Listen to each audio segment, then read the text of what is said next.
Yo nunca creí mucho en esas cosas de brujería, esas historias que uno oye por ahí.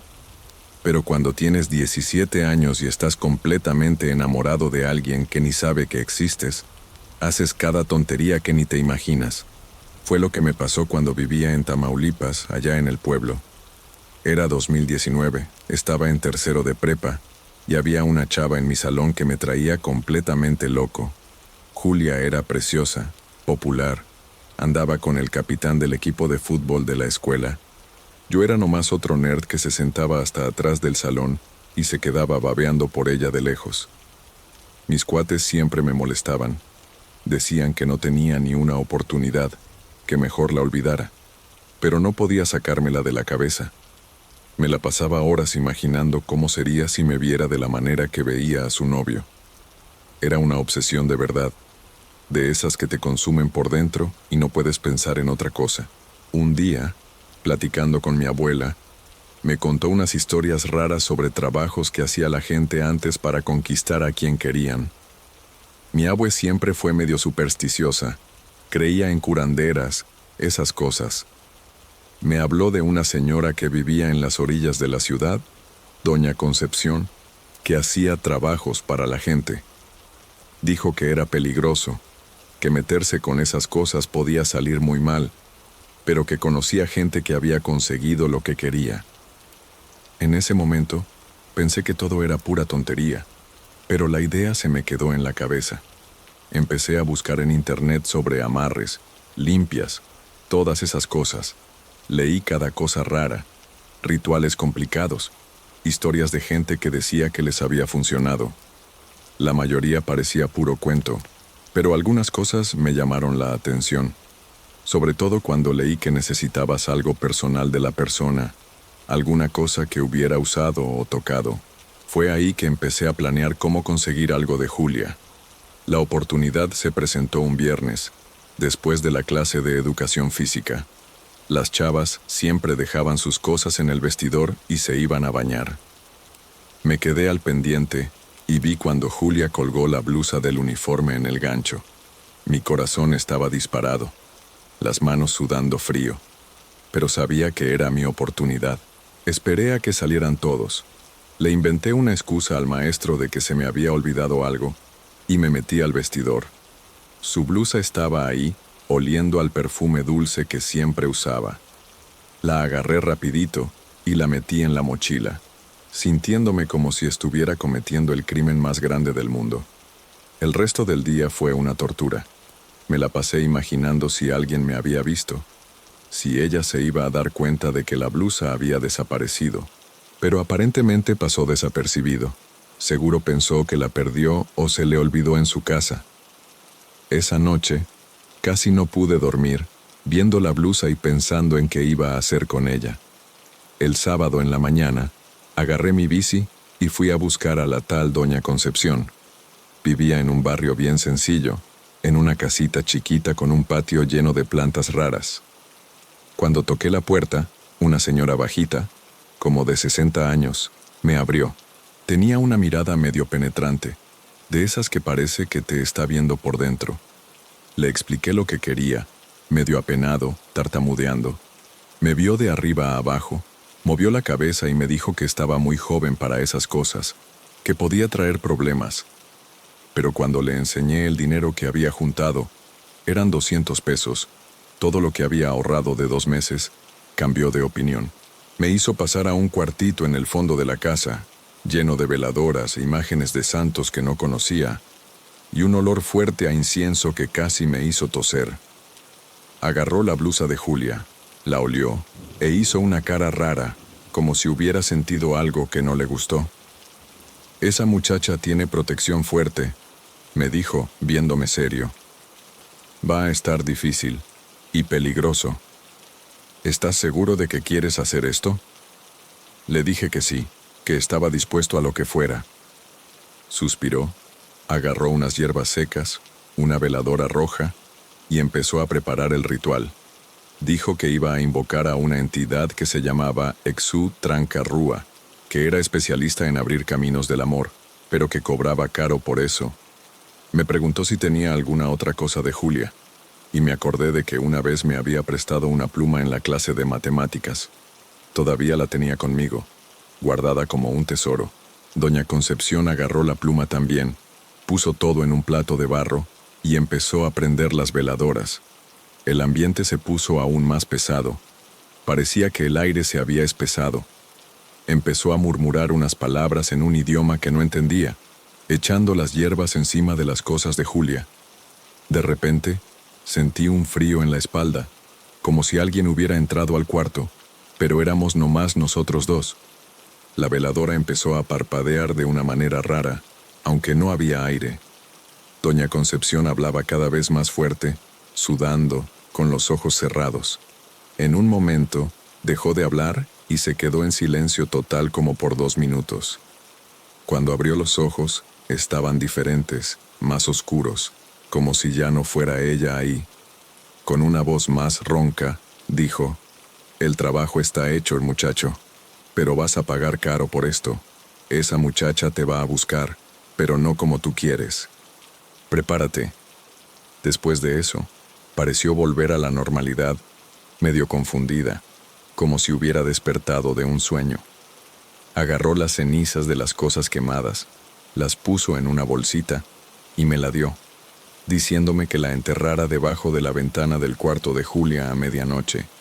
Salí de ahí con las piernas temblorosas, sin entender bien qué había pasado, pero decidido a terminar lo que había empezado.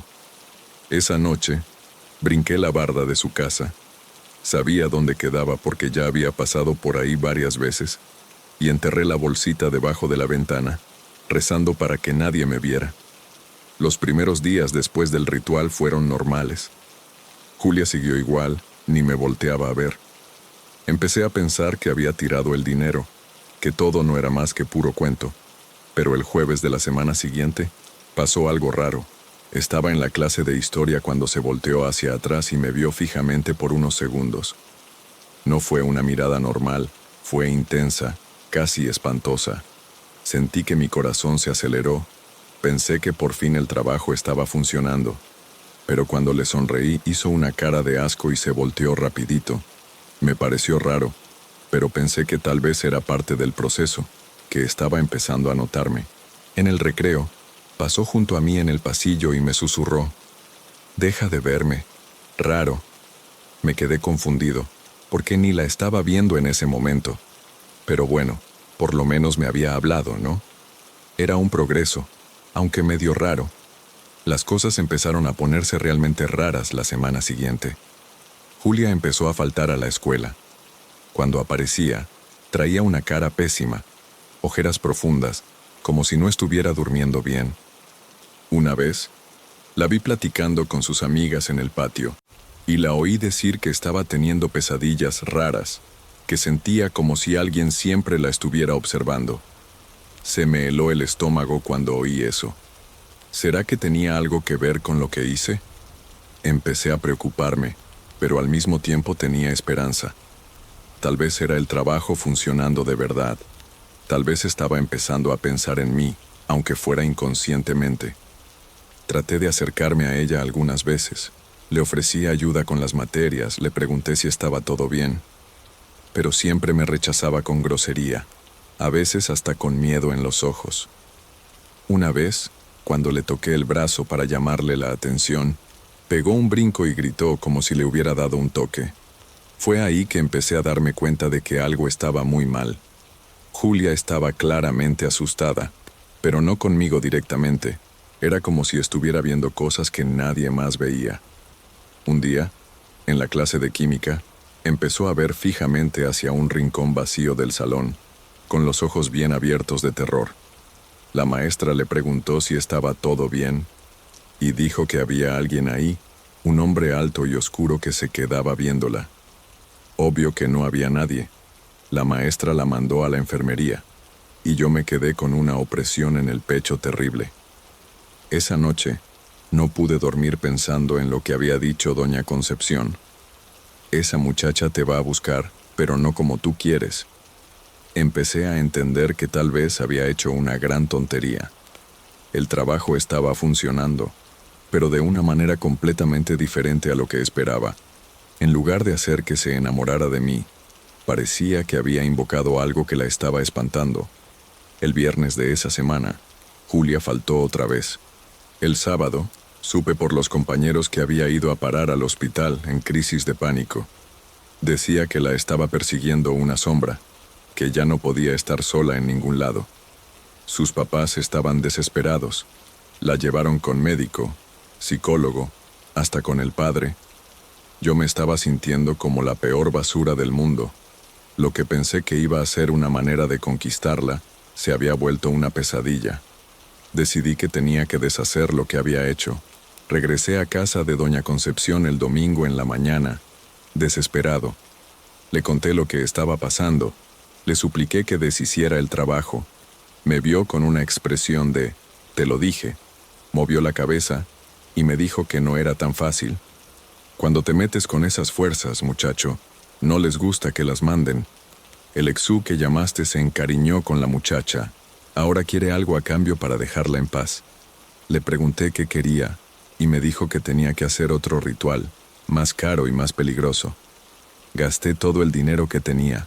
Les pedí prestado a mis papás inventándome una excusa y regresé el martes con 500 pesos.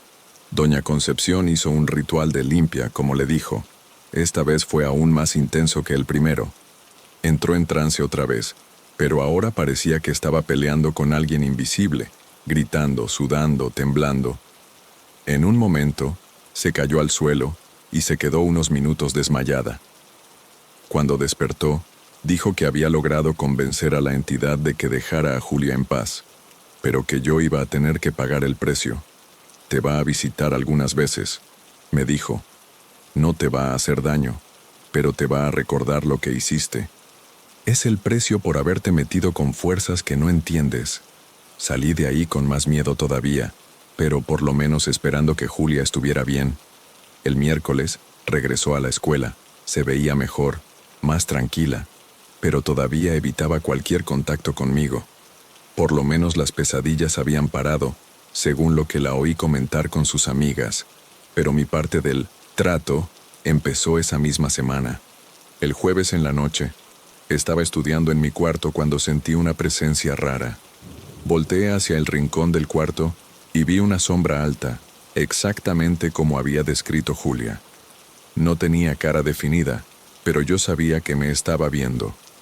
Me quedé paralizado de miedo, sin poder moverme o gritar. La sombra se quedó ahí como 5 minutos. Después desapareció como si nunca hubiera existido. Pensé que era cosa de mi cabeza, que estaba sugestionado por todo lo que había pasado. Pero la semana siguiente volvió a pasar, y la otra también, siempre a la misma hora, siempre en el mismo lugar del cuarto.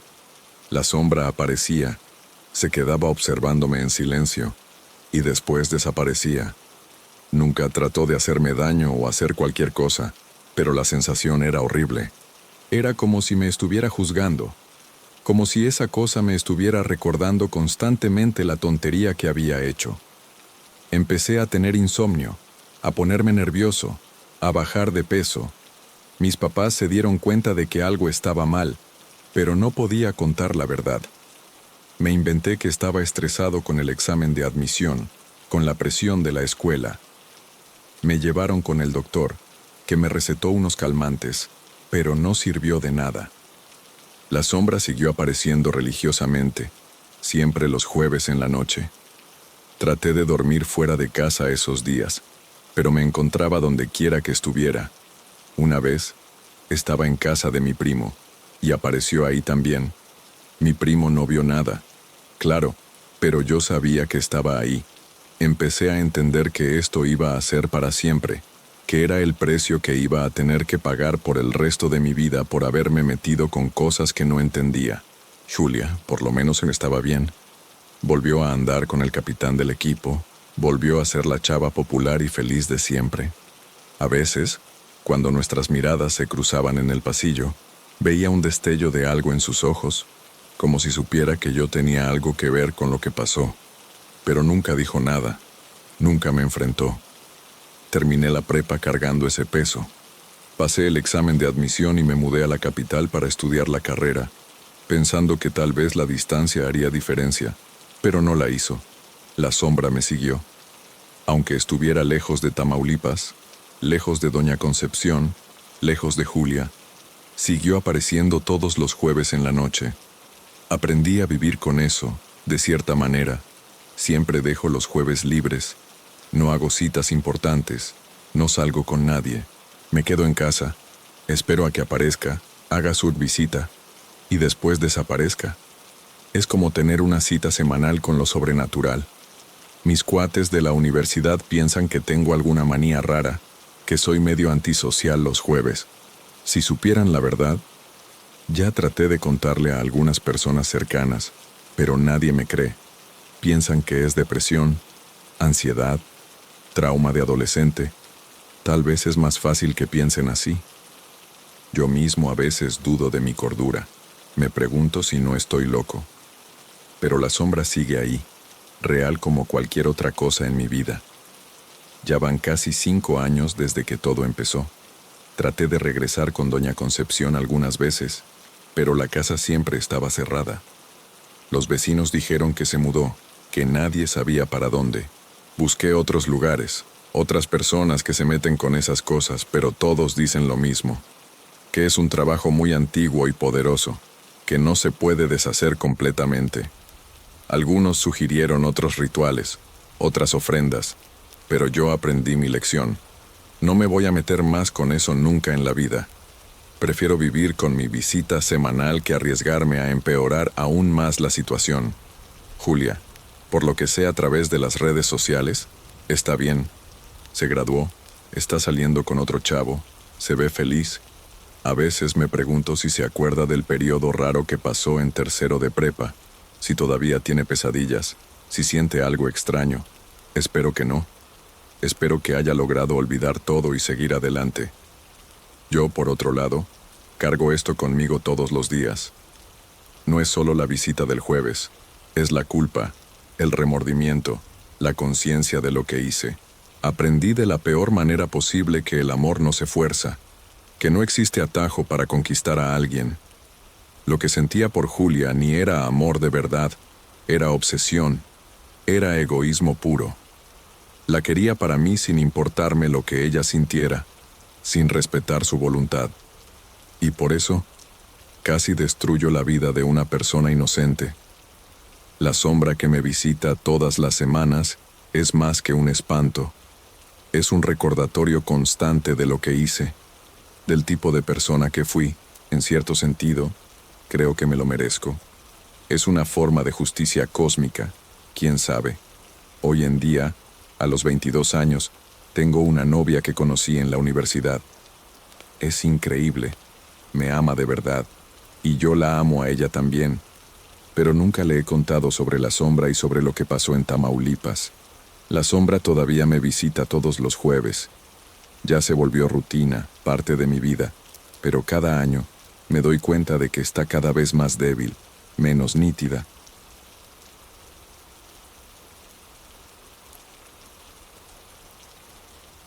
Era diciembre de 2018. Tenía 23 años y trabajaba en una refaccionaria en el centro de Reynosa. Mi vida era sencilla. Me levantaba a las 6, desayunaba café con pan dulce, me subía a 2 camiones hasta el trabajo y regresaba cansado.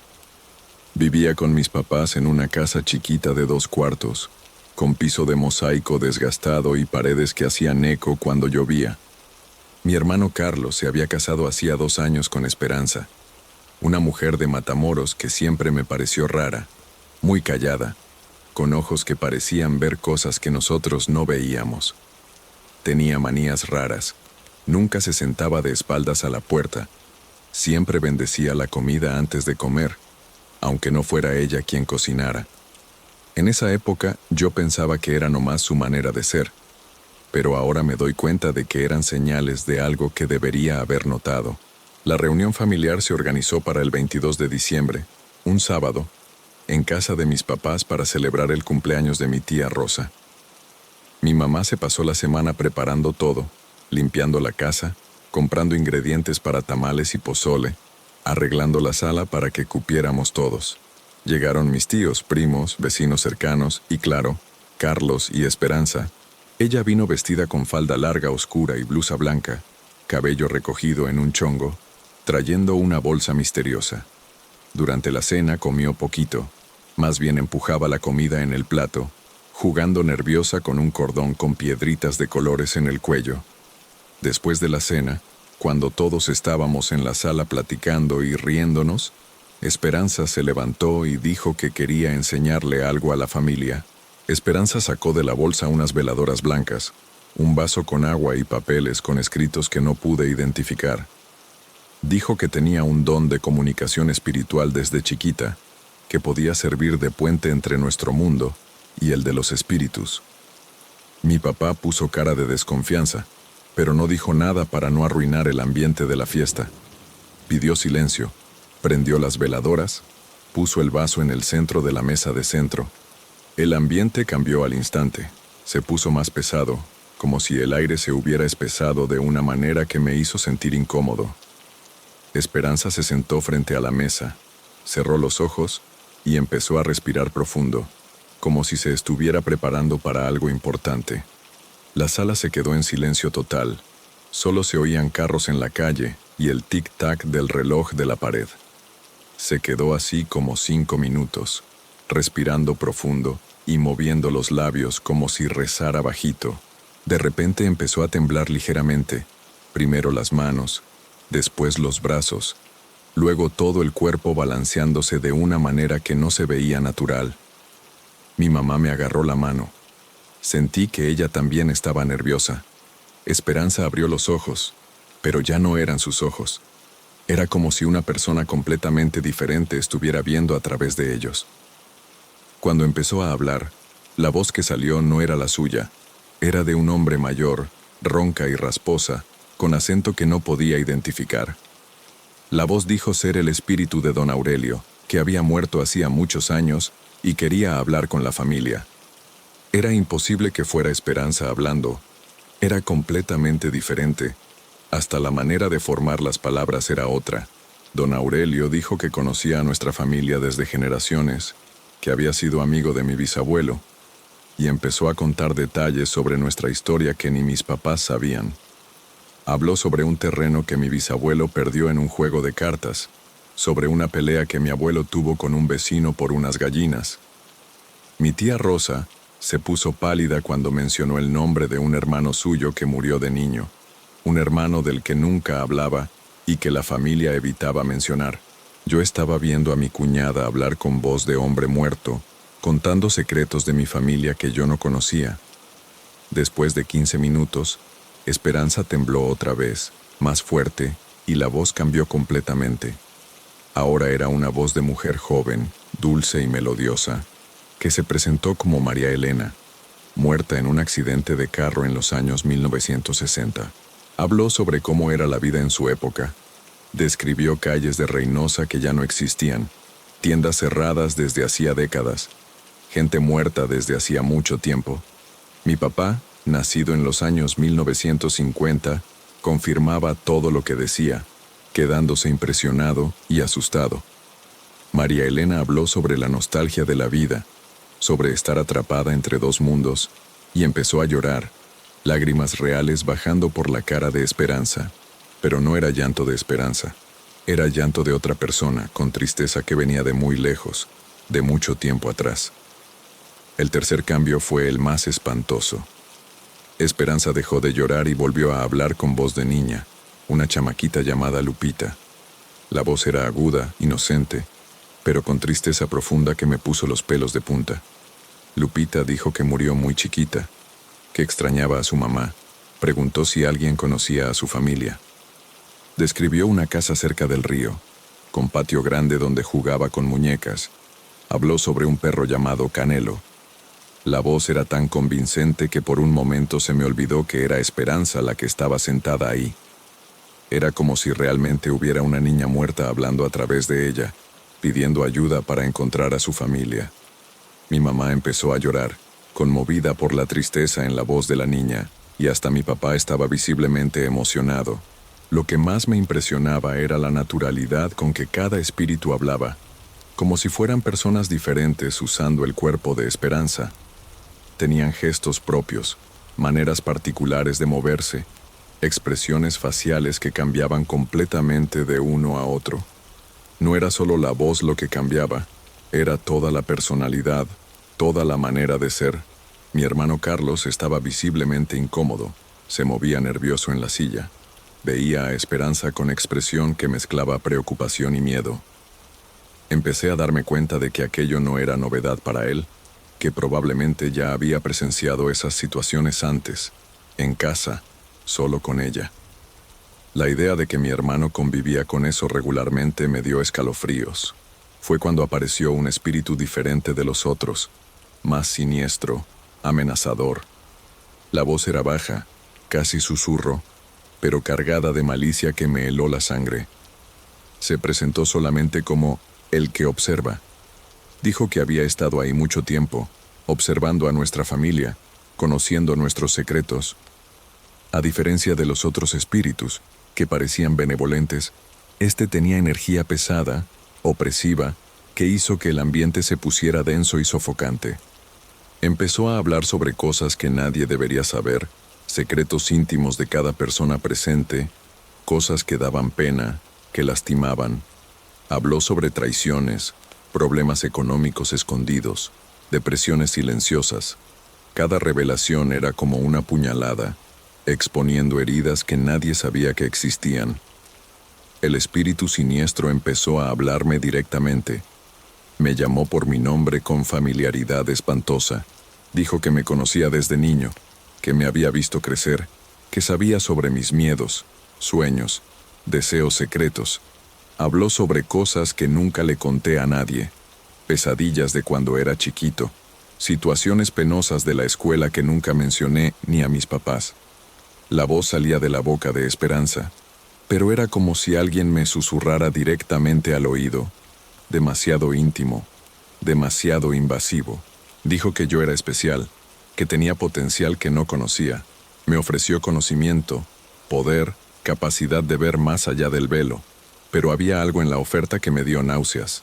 Logré balbucear un «no es bajito», e inmediatamente sentí coraje emanando de él, furia fría que me heló la sangre. La situación se salió de control cuando varios espíritus empezaron a hablar al mismo tiempo, creando cacofonía de voces saliendo de la boca de Esperanza. Era imposible entender lo que cada uno decía, pero el tono general era de agitación, conflicto, como si pelearan por el derecho de usar su cuerpo. Esperanza empezó a retorcerse en la silla, cara contrayéndose en expresiones de dolor, manos cerrándose en puños tan apretados que las uñas se clavaban en las palmas. Gemía con las voces de todos esos espíritus mezcladas en una sinfonía de sufrimiento. Mi papá se levantó, dijo que eso tenía que parar, pero cuando se acercó, ella lo vio con expresión de odio puro. Una voz diferente de todas las otras, más antigua y poderosa, le dijo que no se atreviera a interferir. El miedo que sentía se transformó en terror puro, certeza de que estábamos lidiando con fuerzas que no entendíamos ni controlábamos. Fue mi tía Rosa quien tuvo la idea de rezar, usar la fe para combatir lo que estaba pasando. Empezó a recitar el Padre Nuestro. Luego toda la familia se unió, rezando en voz alta tratando de traer protección. Las voces que salían de Esperanza se pusieron más agitadas, enojadas, como si las oraciones las molestaran. Empezó a gritar con las voces de todos esos espíritus, un grito múltiple y deshumano que hizo que los vidrios temblaran. Pero conforme seguíamos rezando, las voces se fueron haciendo más débiles, distantes, como si fueran forzadas a alejarse. Esperanza dejó de gritar, se quedó inmóvil en la silla, cabeza colgando como si se hubiera desmayado. El silencio que siguió fue casi tan espantoso como los gritos, pesado y expectante. Esperanza levantó la cabeza lentamente, y cuando abrió los ojos, eran sus ojos otra vez, confundidos y asustados. Preguntó qué había pasado, por qué todos la veían así, por qué se sentía tan cansada. Parecía genuinamente confundida, sin ningún recuerdo de las últimas horas. Carlos la ayudó a levantarse. Dijo que era mejor que se fueran a casa, que necesitaba descansar. Cuando pasó junto a mí para despedirse, sentí un frío raro, y por un momento tuve la impresión de ver algo diferente en su mirada.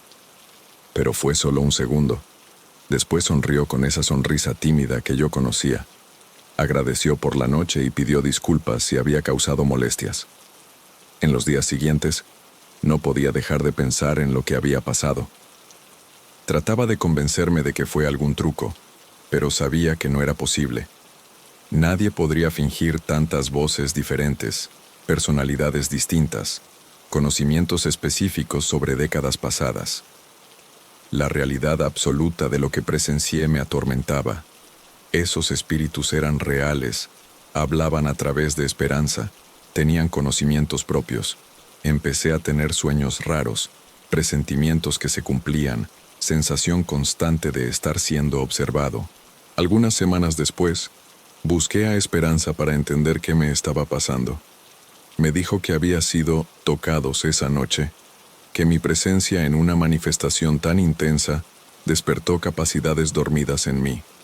Hoy, 7 años después, todavía lidio con las consecuencias.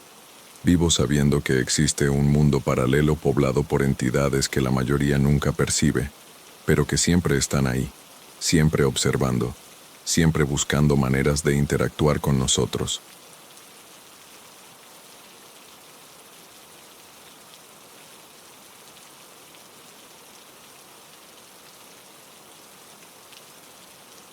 Todo empezó cuando mi hija Sofía tenía 9 años. Vivíamos en Tamaulipas, en un pueblito chiquito donde todos se conocen, saben de la vida de todos. Yo trabajaba en un taller mecánico y mi esposa Carmen era maestra de primaria. Sofía siempre fue una niña normal, juguetona, llena de energía. Le gustaban las muñecas, dibujar, jugar con las amigas en la plaza. Nunca dio problemas, siempre fue obediente y cariñosa. Por eso cuando empezó a tener esos sueños raros, nos preocupamos mucho. Al principio pensamos que eran solo pesadillas de niña, cosas que pasan, pero después de que pasó la primera vez, nunca volvimos a ser los mismos. La vida de nuestra familia cambió completamente, y hasta hoy, 3 años después, todavía no logramos entender bien qué le pasa. Es algo que nos afecta de una manera que no se puede explicar. Fue un martes de marzo que despertó llorando por primera vez. Eran como las 5 de la mañana, todavía estaba oscuro. La oí lloriquear en su cuarto y fui a ver qué pasaba. La encontré sentada en la cama, con los ojos llenos de lágrimas, temblando. Le pregunté qué había pasado, si había tenido una pesadilla. Me vio con esos ojitos asustados y me dijo: «Papá, el tío Miguel se va a ir hoy». Me pareció raro que hablara así, porque Miguel es hermano de Carmen, vive aquí cerca, y no había dicho nada sobre viajar. Le pregunté qué quería decir con «se va a ir», y solo repitió lo mismo, llorando más todavía. Traté de calmarla. Le dije que seguro había sido solo un mal sueño, que el tío Miguel estaba bien. La llevé a la cocina, le hice un chocolate caliente, y se fue calmando poco a poco. Cuando Carmen despertó, le conté lo que había pasado, y nos reímos. Pensamos que era solo imaginación de niña. Pero esa tarde, sonó el teléfono. Era la esposa de Miguel, desesperada, diciendo que se había sentido mal en el trabajo y lo estaban llevando al hospital. Infarto fulminante, a los 42 años. Cuando llegamos, ya había muerto. Fue un shock terrible para toda la familia. Miguel era joven, saludable. Nunca había tenido problemas del corazón. Nadie esperaba algo así. Durante el velorio, me quedé viendo a Sofía, acordándome de lo que había dicho en la mañana. Pero todavía no hacía la conexión bien, ¿sabes? Los niños dicen tantas cosas, a veces le atinan por casualidad. Pensé que tal vez había notado algo en Miguel que nosotros no vimos, alguna señal de que no estaba bien, o entonces fue solo una casualidad, de esas que pasan en la vida. Carmen también estaba pensando lo mismo, pero ninguno de los dos dijo nada. Era una situación muy delicada. Todos estábamos sufriendo por la muerte de Miguel. 2 semanas después, volvió a pasar. Sofía despertó llorando en la madrugada, esta vez diciendo, «Doña Rosa se va a ir hoy». Doña Rosa era nuestra vecina, una señora de 70 años, muy querida por todos en la calle. Siempre les daba dulces a los niños, cuidaba a los gatos abandonados. Era una persona muy buena. Esta vez me preocupé más. Me acordé de lo que había pasado con Miguel, pero no quería asustar a Carmen, entonces no dije nada. Llevé a Sofía a la escuela normalmente. Me fui a trabajar, traté de no pensar en eso, pero durante el día estaba inquieto, viendo el reloj, pensando en Doña Rosa. Al final de la tarde, cuando venía regresando del trabajo, vi una ambulancia enfrente de su casa. Mi corazón se disparó. Corrí para allá y supe que se había caído en el baño. Se pegó la cabeza y murió al instante. Una vez más, exactamente el día que Sofía había dicho. Esta vez ya no se podía ignorar, no era casualidad. Esa noche, después de que Sofía se durmió, Carmen y yo platicamos en serio sobre lo que estaba pasando. Ella también estaba asustada. Había hecho la misma conexión que yo. 2 veces seguidas no podía ser casualidad. ¿Pero qué íbamos a hacer? ¿Llevarla al doctor? ¿Al psicólogo? ¿Contarle a alguien? ¿Quién nos iba a creer una historia así? Decidimos estar al pendiente, ver si volvía a pasar. Tal vez era solo una etapa, algo que se le iba a pasar solito. Los niños a veces tienen unas intuiciones raras, ¿no? Tal vez estaba captando algo que nosotros no percibíamos, pero en el fondo, los dos sabíamos que era algo mucho más serio que eso. La forma como hablaba, la manera que lloraba, la seguridad en sus palabras, no era cosa de niña normal. Era como si realmente supiera que esas personas se iban a morir. Y eso nos espantaba de una manera que no se puede describir. Pasaron algunas semanas sin nada. Sofía volvió a la normalidad, jugando, riéndose, yendo a la escuela como siempre. Casi nos olvidamos del asunto, casi nos convencimos de que había sido solo una etapa rara. Pero entonces, un jueves de abril, despertó llorando otra vez. Esta vez fue peor. Estaba casi en pánico, temblando, hablando entre sollozos. «Abuela Carmen se va a ir hoy, papá. Se va a ir». La abuela Carmen era la mamá de mi esposa, una señora de 81 años que vivía con nosotros. Estaba medio delicada, pero nada que indicara que se iba a morir pronto. Esta vez no pude esconder la desesperación. Desperté a Carmen, le conté lo que Sofía había dicho, y los dos nos espantamos. Decidimos llevar a la abuela al hospital inmediatamente, aunque ella protestara que estaba bien. Pero en el camino, empezó a sentirse mal. Alcanzó a llegar al hospital, pero murió algunas horas después. Problemas respiratorios que se complicaron rápidamente. Una vez más, exactamente como Sofía había predicho. Después de la muerte de la abuela, la cosa se puso muy pesada en la casa. Carmen entró en depresión. Yo no podía dormir bien, y Sofía se quedó muy callada, como si supiera que tenía algo malo. La gente de la familia empezó a comentar, a hacer preguntas raras. Algunos pensaban que era cosa del demonio. Otros decían que la niña tenía un don. Hubo quien sugirió llevarla a la iglesia. Otros hablaron de curandero, de limpia. Ya no sabíamos qué hacer. La llevamos con el pediatra, que dijo que estaba todo normal físicamente. El psicólogo infantil tampoco encontró nada malo. Dijo que era una niña normal y saludable. Pero ¿cómo explicarles lo que estaba pasando? ¿Cómo contar que nuestra hija de 9 años estaba prediciendo muertes? Iban a pensar que estábamos locos, que nos estábamos inventando historias. Entonces decidimos no hablar más de eso con nadie de fuera de la familia. Pero dentro de casa, el ambiente se puso terrible. Cada vez que Sofía se iba a dormir, Carmen y yo nos poníamos tensos, esperando a ver si iba a despertar llorando otra vez. Cuando despertaba normal, respirábamos aliviados.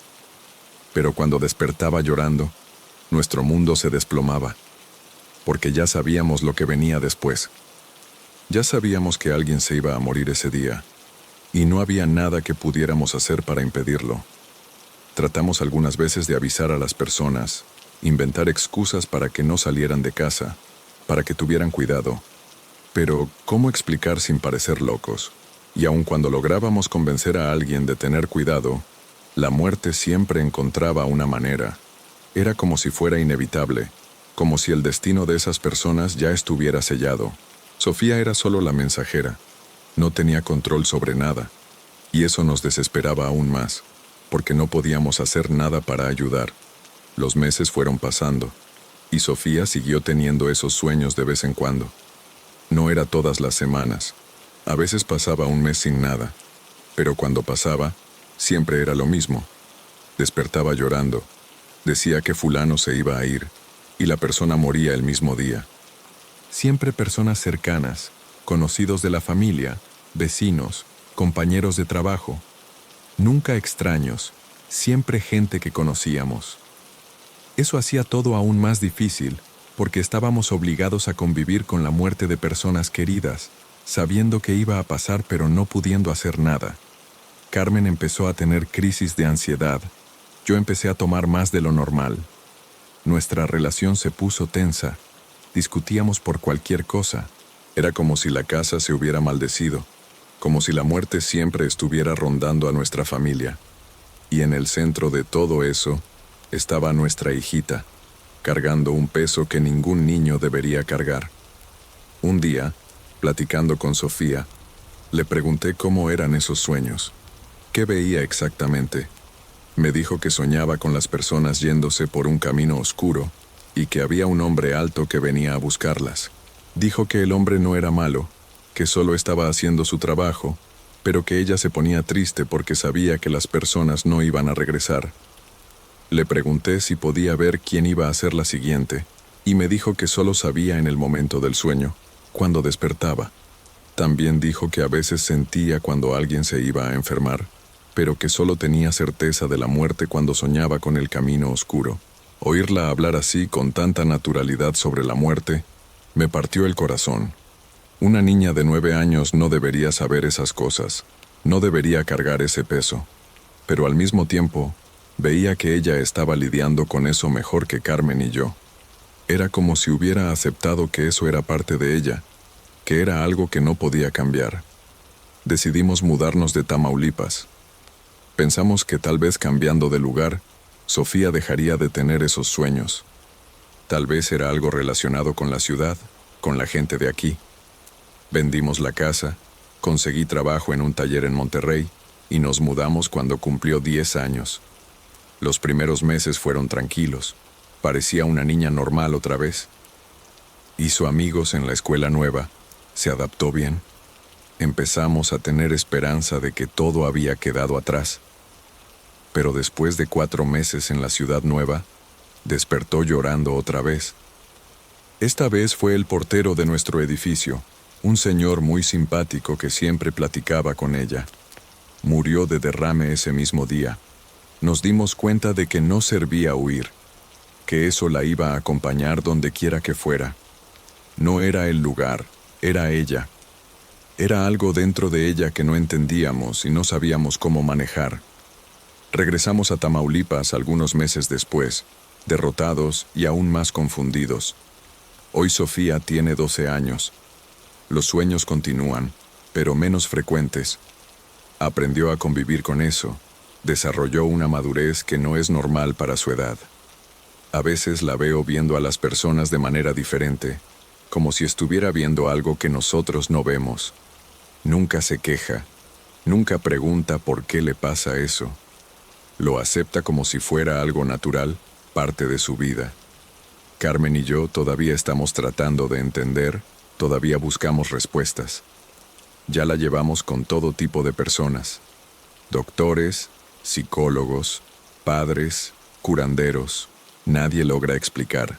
Algunos dicen que es don, otros que es maldición. Algunos piensan que debería usar eso para ayudar a las personas, otros dicen que es peligroso. Pero al final de cuentas, nadie tiene respuesta. Nadie sabe cómo quitar ese peso de los hombros de una niña. Y seguimos viviendo un día a la vez, esperando que algún día eso pase, que nuestra hija pueda tener una vida normal.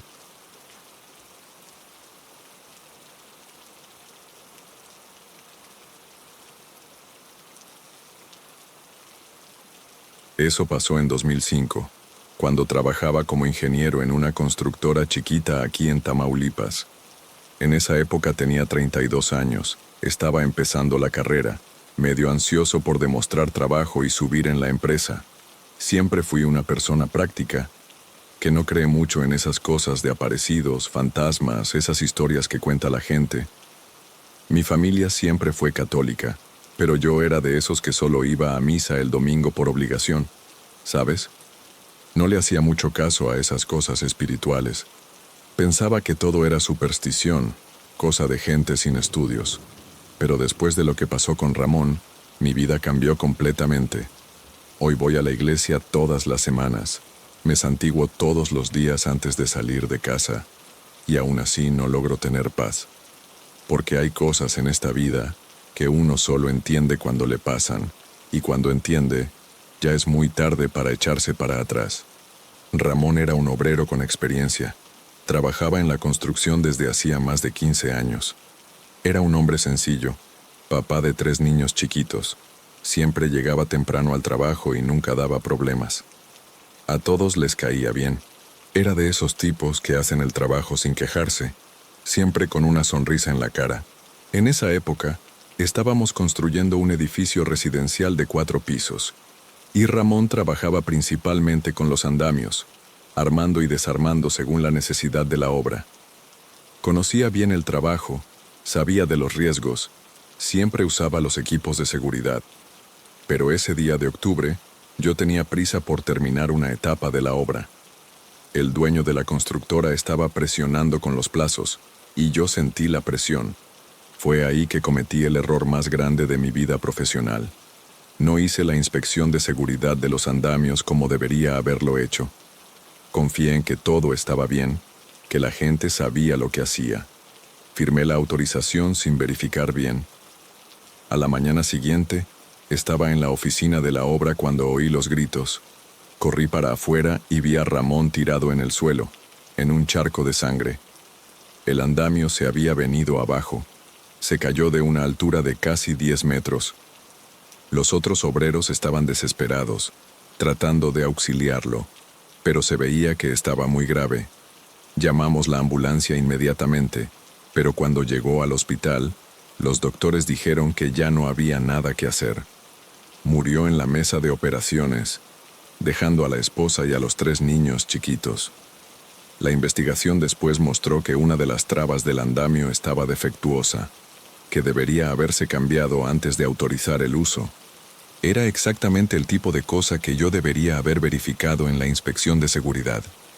Si hubiera hecho mi trabajo bien, Ramón estaría vivo hoy. Esa culpa me persigue hasta hoy, 17 años después.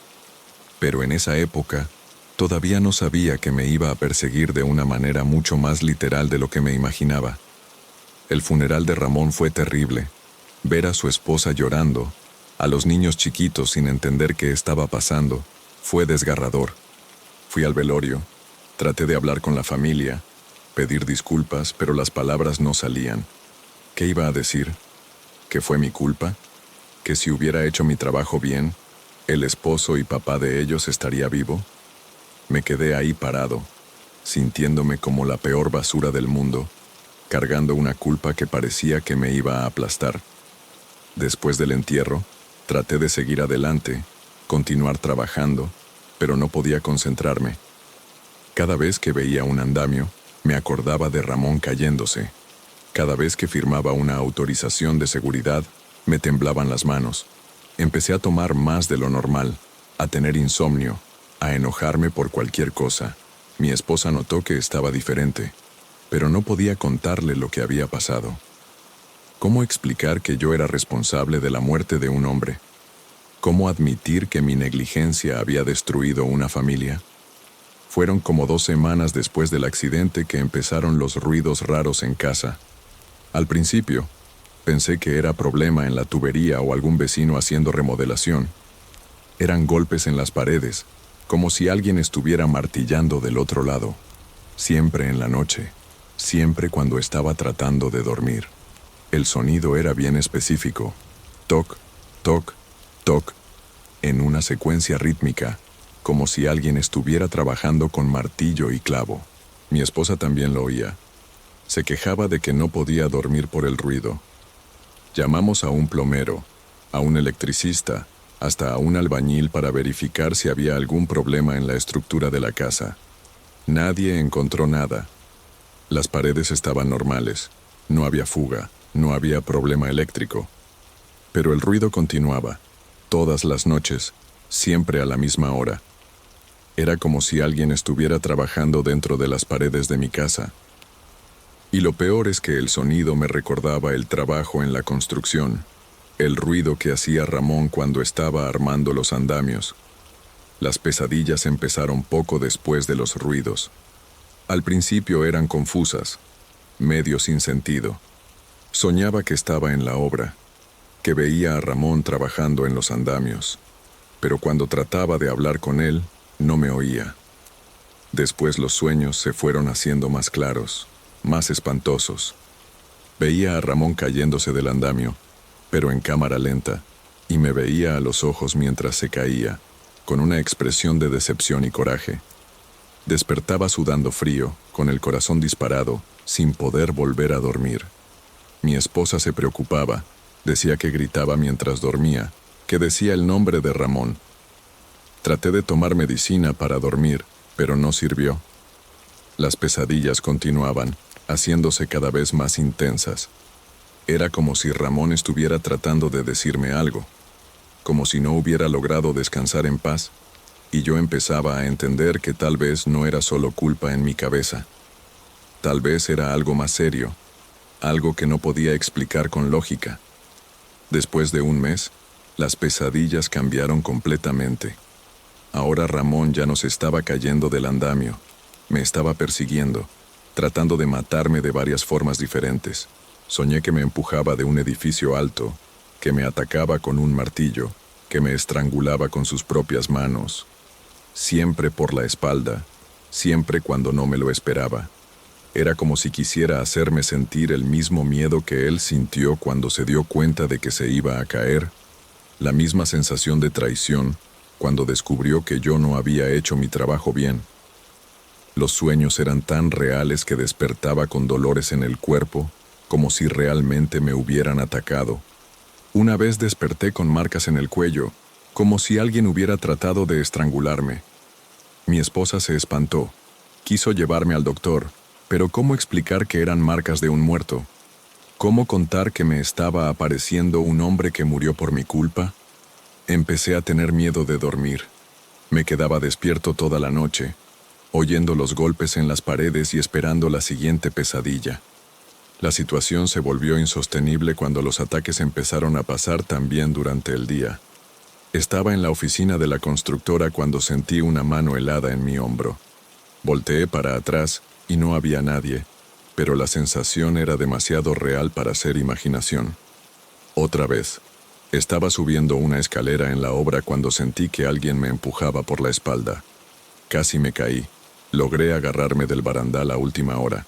Los otros trabajadores preguntaron si estaba bien, pero ¿cómo explicar que sentí que alguien me empujó cuando no había nadie atrás de mí? Empecé a evitar lugares altos, escaleras, andamios. Ya no podía trabajar bien. Vivía volteando para atrás, con miedo de ser atacado en cualquier momento. Mi productividad bajó drásticamente. Empecé a cometer errores tontos, a olvidar citas importantes. El jefe empezó a cuestionar mi desempeño, a amenazar con correrme si no mejoraba. Pero ¿cómo mejorar cuando te está persiguiendo un fantasma? ¿Cómo concentrarse en el trabajo cuando sabes que en cualquier momento puedes ser atacado por alguien que mataste por negligencia? Fue cuando mi suegra sugirió que buscara ayuda espiritual. Ella siempre fue muy religiosa. Creía en esas cosas de alma en pena, espíritu que no descansa en paz. Al principio me resistí. Pensaba que eran tonterías, que solo necesitaba un psicólogo o medicina más fuerte. Pero cuando dijo que conocía a un padre que entendía de esos asuntos, que ya había ayudado a otras personas con problemas parecidos, decidí intentar. Ya no tenía nada que perder. El padre Miguel era un hombre mayor, muy serio, que me escuchó contar toda la historia sin juzgarme. Dijo que ya había visto casos parecidos, que a veces cuando una persona muere de forma trágica, especialmente cuando siente que fue traicionada o abandonada, el alma se queda atrapada en este mundo. Explicó que Ramón probablemente no podía descansar en paz porque sentía que su muerte había sido injusta, que se pudo haber evitado, y que yo, como responsable de la negligencia, me había vuelto el blanco de su coraje. Era exactamente lo que sospechaba, pero oírlo de un padre hizo todo más real y más espantoso. El padre Miguel sugirió que hiciéramos una misa de séptimo día tardía para Ramón, pidiendo perdón por los errores cometidos y rogando para que su alma encontrara paz. También me orientó a buscar a su familia, pedir disculpas formalmente y ofrecer algún tipo de reparación.